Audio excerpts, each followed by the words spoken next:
नमस्कार दोस्तों, आपका स्वागत है हमारे YouTube चैनल रिलैक्स माइंड में। से हम तब तक नहीं समझते जब तक जीवन हमें अपने अनुभवों से इसका वास्तविक अर्थ नहीं सिखा देता। जब तक हमारे पास धन, शक्तियाँ, संसाधन होते हैं, तब तक समाज हमें सम्मान देता है, रिश्तेदार प्रेम दिखाते हैं और मित्रता निभाने का दावा करते हैं। लेकिन जैसे ही परिस्थितियां विपरीत होती हैं, वही लोग धीरे धीरे दूर होने लगते हैं। यह कहानी दो सगे भाइयों रमेश और सुरेश की है, जो बचपन में एक दूसरे के बिना कुछ नहीं थे। वे एक दूसरे के लिए अपनी जान तक देने को तैयार रहते थे। लेकिन जैसे जैसे वे बड़े हुए, दुनिया की स्वार्थपरक सच्चाई उनके रिश्ते पर भारी पड़ने लगी। पारिवारिक जिम्मेदारियां, धन संपत्ति और व्यक्तिगत स्वार्थ ने उनके रिश्ते में दरार डाल दी। जो भाई कभी एक दूसरे के बिना नहीं रह सकते थे, वे एक दिन इतने अलग हो गए कि फिर कभी साथ नहीं आ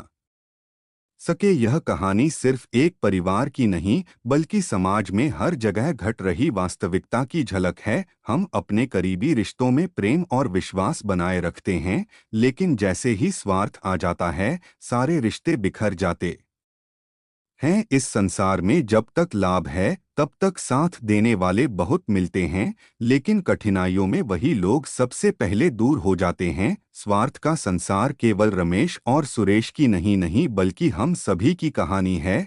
यह एक आईना है जिसमें हर कोई अपने जीवन के कुछ हिस्से को देख सकता है। यह कहानी हमें यह सोचने पर मजबूर करती है कि क्या सच में कोई किसी का होता है, या फिर रिश्ते सिर्फ तब तक टिकते हैं जब तक उनमें स्वार्थ की कोई ना कोई डोर बंधी होती है। गांव की संकरी गलियों में कच्चे घरों की कतारें थी, जिनके बीच से गुजरते हुए बच्चों की खिलखिलाहट हर समय गूंजती रहती थी। इन्हीं गलियों में रमेश और सुरेश का बचपन बीता था। दोनों सगे भाई थे और उनके बीच गहरा स्नेह था। उम्र में बस 2 साल का अंतर था, लेकिन दिलों का मेल ऐसा था कि कोई भी उन्हें अलग नहीं समझ सकता था। उनके माता पिता साधारण किसान थे। बाबूजी दिन भर खेतों में काम करते और माँ घर की देखभाल के साथ साथ दोनों भाइयों को संस्कारों की शिक्षा देती। माँ हमेशा सिखाती, बेटा, भाई भाई का रिश्ता दुनिया का सबसे पवित्र रिश्ता होता है।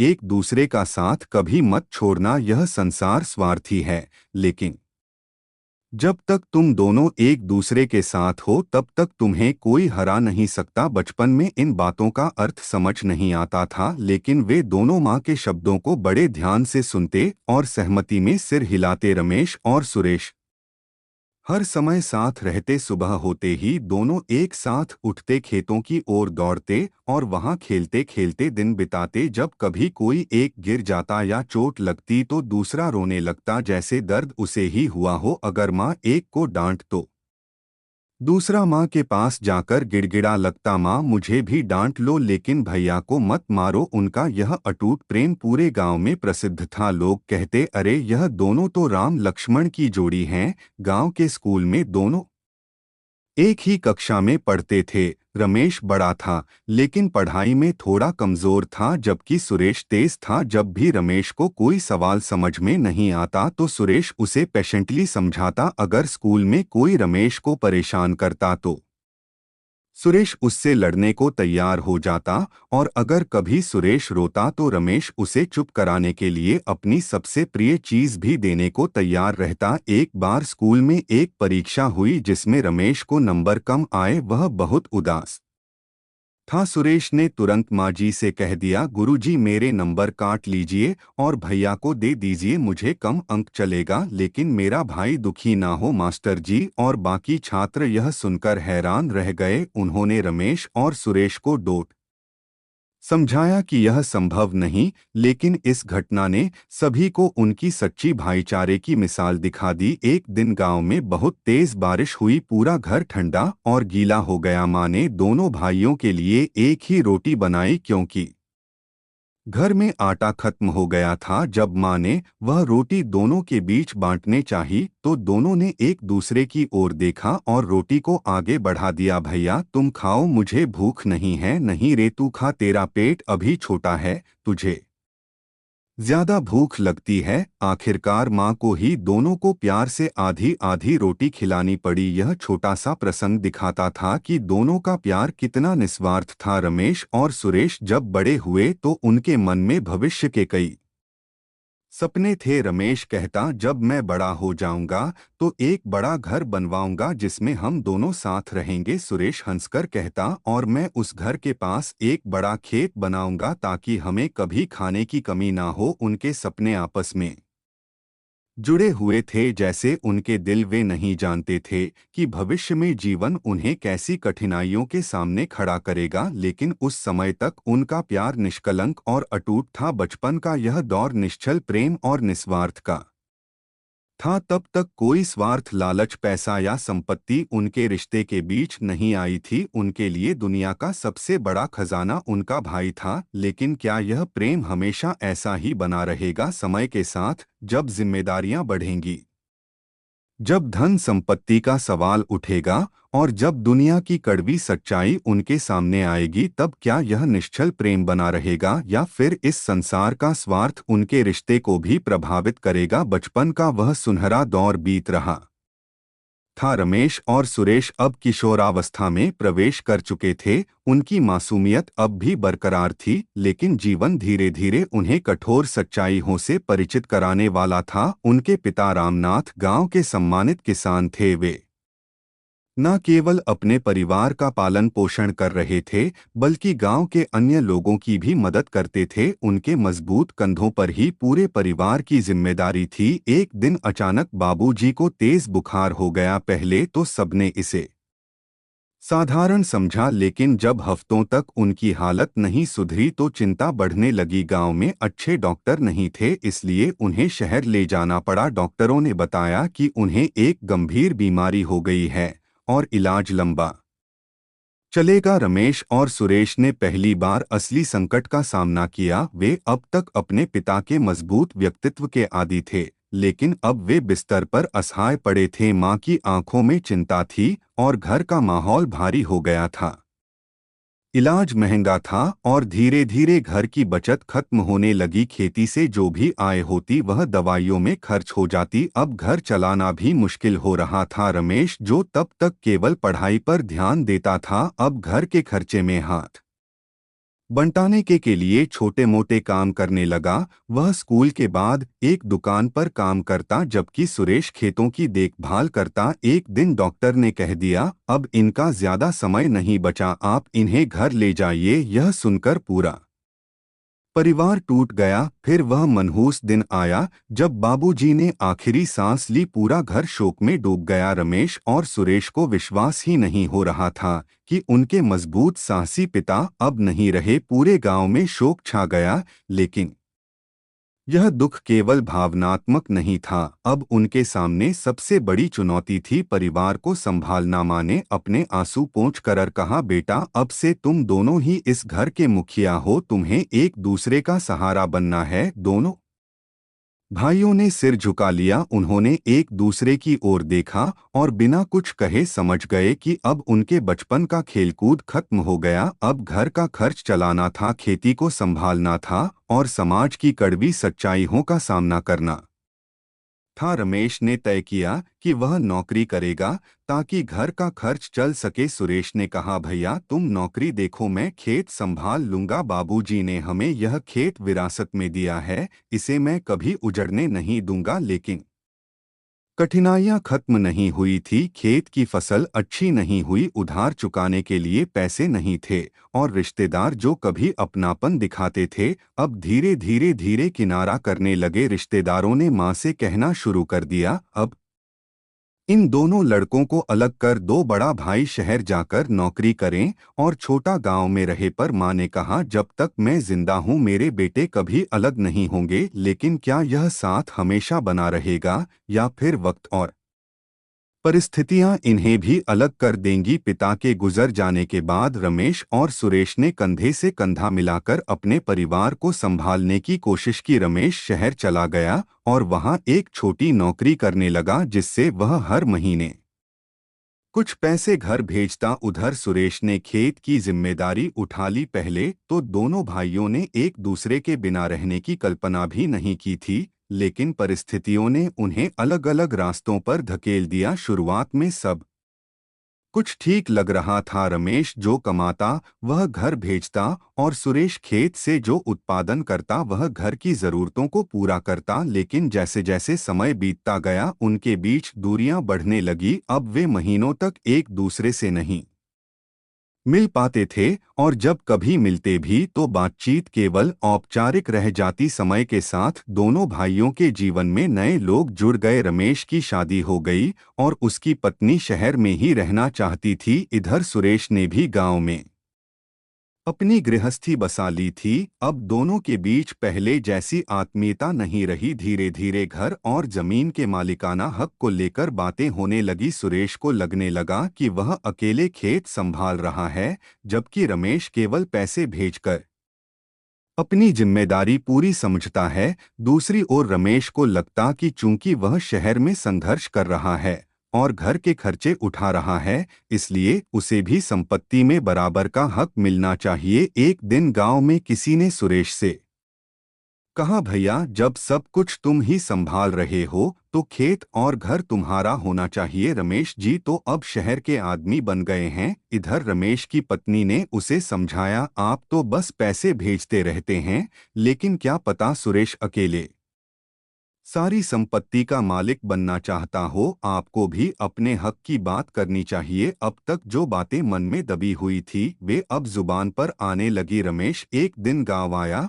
और सुरेश से सीधा सवाल किया, सुरेश मैं कब तक बस पैसे भेजता रहूंगा? खेत और घर में मेरा भी हिस्सा है, क्या तुम मानते हो? सुरेश को यह सुनकर धक्का लगा। उसने जवाब दिया, भैया यह घर और खेत पिताजी की विरासत है, मैंने इसे दिन रात संभाला है, मैं कोई हक छीनना नहीं चाहता। लेकिन क्या यह सही है कि जो मेहनत मैं कर रहा हूं उसका लाभ हम दोनों बराबर बांटे? रमेश चौंक गया, तो क्या तुम यह कहना चाहते हो कि अब मैं पराया हो गया? क्या अब खून का रिश्ता सिर्फ खेत और घर के बंटवारे पर टिक गया? सुरेश ने भी तैश में आकर कहा, मैं पराया नहीं बना रहा, लेकिन हाँ अगर तुम्हें अब घर और खेत में सिर्फ हिस्सा चाहिए तो ठीक है, हम इसे बांट लेते हैं। जब यह बात माँ के कानों तक पहुंची तो उनके दिल पर गहरी चोट लगी। उन्होंने दोनों को पास बुलाया और कहा, बेटा क्या मैंने तुम्हें इसी दिन के लिए पाला था? क्या तुम्हारे पिता ने यही सिखाया था कि जब जिम्मेदारी आए तो बंटवारे की बात करो? अगर जमीन और घर की कीमत खून के रिश्तों से ज्यादा हो गई है तो लो बांट लो सब। माँ की आंखों में आंसू थे, लेकिन दोनों भाई अब इतनी दूर निकल चुके थे कि वे समझ ही नहीं पा रहे थे कि उनकी लड़ाई किस ओर जा रही थी। कुछ दिनों की कड़वाहट के बाद आखिरकार फैसला हो गया। खेत को दो हिस्सों में बांट दिया गया, घर के भी अलग अलग हिस्से कर दिए गए। एक दीवार उठ गई, सिर्फ घर में नहीं बल्कि दिलों में भी। अब तक जो दोनों भाई एक दूसरे के बिना एक दिन भी नहीं रह सकते थे, वे अब अलग हो चुके थे। और यह सब किसी बाहरी व्यक्ति ने नहीं किया बल्कि परिस्थितियों और स्वार्थ की भावना ने कर दिया। क्या यह अंत था? यह कहानी यहाँ खत्म नहीं होती। आगे चलकर समय ने और भी कड़वी सच्चाइयाँ दिखाई। जब तक सुख था तब तक सब ठीक लग रहा था, लेकिन जब कठिनाइयाँ आई तब असली परीक्षा शुरू हुई। बंटवारे के बाद रमेश और सुरेश अब दो अलग अलग दुनिया में जी रहे थे। बचपन में जो भाई एक दूसरे के बिना अधूरे थे वे अब दो अजनबियों की तरह अलग हो चुके थे। घर और खेत के बीच एक दीवार उठ चुकी थी, लेकिन उससे भी ऊंची दीवार उनके दिलों में बन गई थी। रमेश शहर लौट गया और अपनी नौकरी में व्यस्त हो गया। अब वह गांव कम ही आता था। दूसरी ओर सुरेश ने खेती को पूरी तरह अपना लिया। अब वह अपने हिस्से की जमीन पर अकेले काम करता था। पहले जब वे दोनों मिलकर खेत संभालते थे तो काम आसान लगता था, लेकिन अब सुरेश को अकेले ही सारी मेहनत करनी पड़ती थी। इधर रमेश की पत्नी खुश थी कि अब गांव के मामलों से कोई लेना देना नहीं रहा, लेकिन रमेश के मन में एक अजीब सा खालीपन था। जब भी वह शहर की भीड़भाड़ में अकेला बैठता तो उसे अपने बचपन के दिन याद आते। वह खेतों में दौड़ना, माँ की रोटी का स्वाद और सुरेश के साथ बिताए हुए ना जाने इतने अनमोल पल। कुछ ही महीनों में मुश्किलें बढ़ने लगी। रमेश की नौकरी में परेशानी आ गई और उसकी आर्थिक स्थिति बिगड़ने लगी। उसने सोचा कि गांव जाकर कुछ समय के लिए खेती से मदद ले सकता है, लेकिन जब उसने सुरेश से बात की तो जो जवाब मिला वह सुनकर उसका दिल टूट गया। भैया, अब यह जमीन मेरी है। जब आपने इसे छोड़ दिया तब से मैंने ही इसे संभाला है। अब तुम यहाँ आकर हिस्सा नहीं मांग सकते। रमेश स्तब्ध रह गया। उसने कहा, सुरेश, यह वही खेत है जिसमें हमने बचपन में खेला था क्या?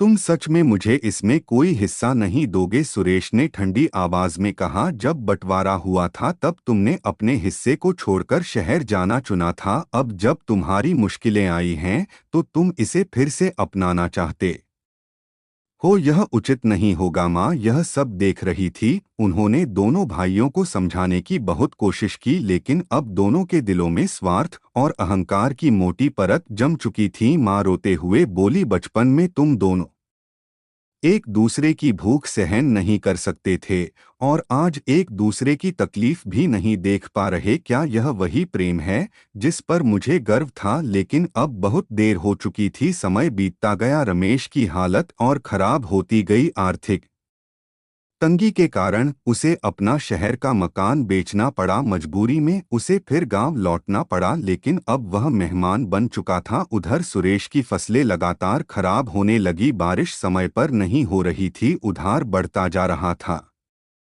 और अकेले खेती करना अब भारी पड़ने लगा था। जल्द ही वह भी कर्ज में डूब गया। अब उसे एहसास हुआ कि रमेश जब मदद मांग रहा था तब उसने उसे ठुकरा कर कितना बड़ा गलती की थी, लेकिन अब अहंकार और ईगो के कारण वह खुद रमेश से मदद नहीं मांग सकता था। अब दोनों भाइयों के पास ना पैसा बचा था ना शांति। माँ इस हालत में दोनों को देख रही थी और सोच रही थी कि अगर वे एक दूसरे की मदद करते तो शायद यह दिन नहीं आता। क्या रमेश और सुरेश अपनी गलतियों को समझकर फिर से एक हो पाएंगे, या फिर स्वार्थ की इस खाई को कभी नहीं पाटा जा सकेगा? गांव की गलियों में अब पहले जैसी हलचल नहीं थी। वह घर जहां कभी हंसी ठिठोली गूंजती थी अब एक गहरे सन्नाटे में डूब चुका था। माँ का स्वास्थ्य धीरे धीरे गिरने लगा था। वे अब बूढ़ी और कमजोर हो गई थी। रमेश और सुरेश दोनों अपनी अपनी परेशानियों में उलझे हुए थे,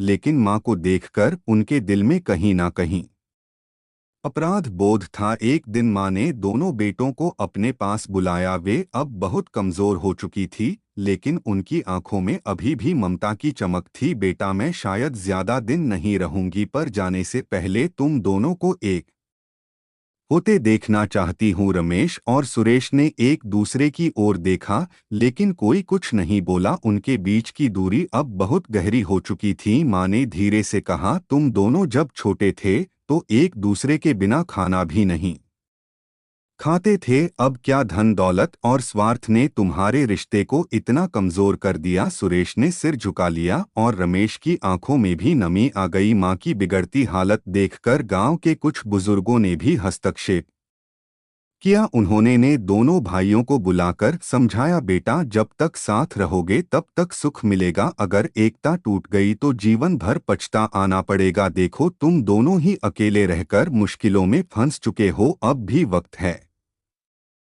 सब कुछ भूलकर फिर से एक हो जाओ। रमेश और सुरेश को अब अपनी गलतियों का एहसास हो रहा था। वे देख रहे थे कि माँ की हालत कितनी नाजुक हो गई है। कुछ ही दिनों बाद माँ इस दुनिया से चली गई। उनके जाने के बाद दोनों भाइयों को अपनी गलती का पूरा एहसास हुआ। माँ जब तक जिंदा थी वे उनके दिल की बात समझने को तैयार नहीं थे, लेकिन उनके जाने के बाद एक गहरा खालीपन दोनों के जीवन में आ गया। अंतिम संस्कार के दौरान जब दोनों भाइयों ने मां की चिता को अग्नि दी तो उनकी आंखों से अविरल आंसू बह रहे थे। सुरेश ने रमेश की ओर देखा और कहा, भैया, हमने बहुत बड़ी गलती कर दी। अगर हमने पहले ही मां की बात मान ली होती तो शायद आज वे और खुश होती रमेश ने भी भराए हुए गले से कहा, हाँ भाई, संपत्ति, पैसा और स्वार्थ के चक्कर में हमने अपने सबसे बड़े रिश्ते को ही खो दिया। अब सवाल यह था, क्या दोनों भाई सच में फिर से एक हो पाएंगे? क्या स्वार्थ की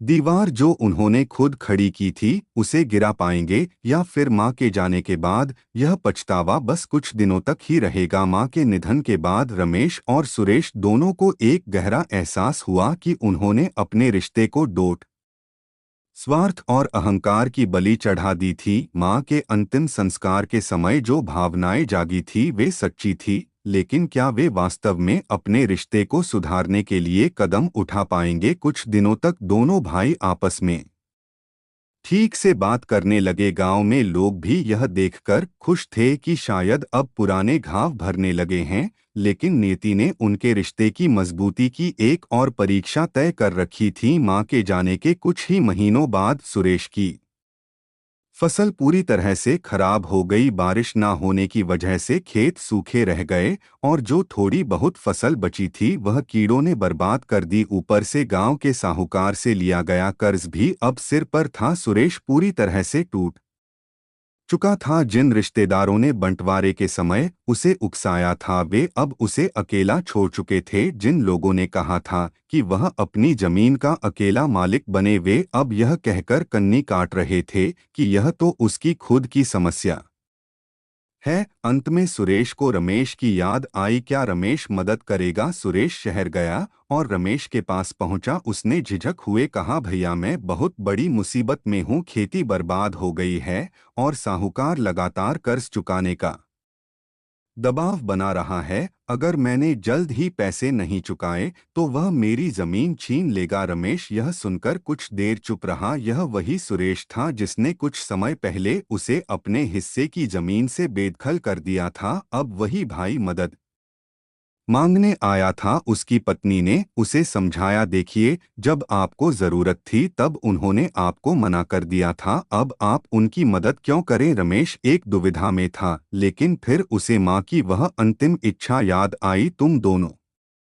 हमेशा साथ रहना। रमेश ने बिना कोई शर्त रखे सुरेश की मदद करने का फैसला किया। उसने अपनी बचत से पैसे निकालकर सुरेश को दिए और कहा, भाई यह खेत हमारे पिता की निशानी है, इसे बचाना जरूरी है, पैसा आता जाता रहेगा, लेकिन अगर हम फिर से दूर हो गए तो मां की आत्मा को कभी शांति नहीं मिलेगी। सुरेश की आंखों में आंसू थे, उसे अपनी गलती पूरी तरह से महसूस हो रही थी। उसने रमेश का हाथ थाम लिया और कहा, भैया मैंने लालच और स्वार्थ में आकर आपको बहुत दुख दिया, पर अब मैं समझ गया कि रिश्तों से बढ़कर कुछ भी नहीं होता। रमेश और सुरेश ने तय किया कि अब से वे मिलकर खेत संभालेंगे और कोई भी मुश्किल आए तो साथ में उसका सामना करेंगे।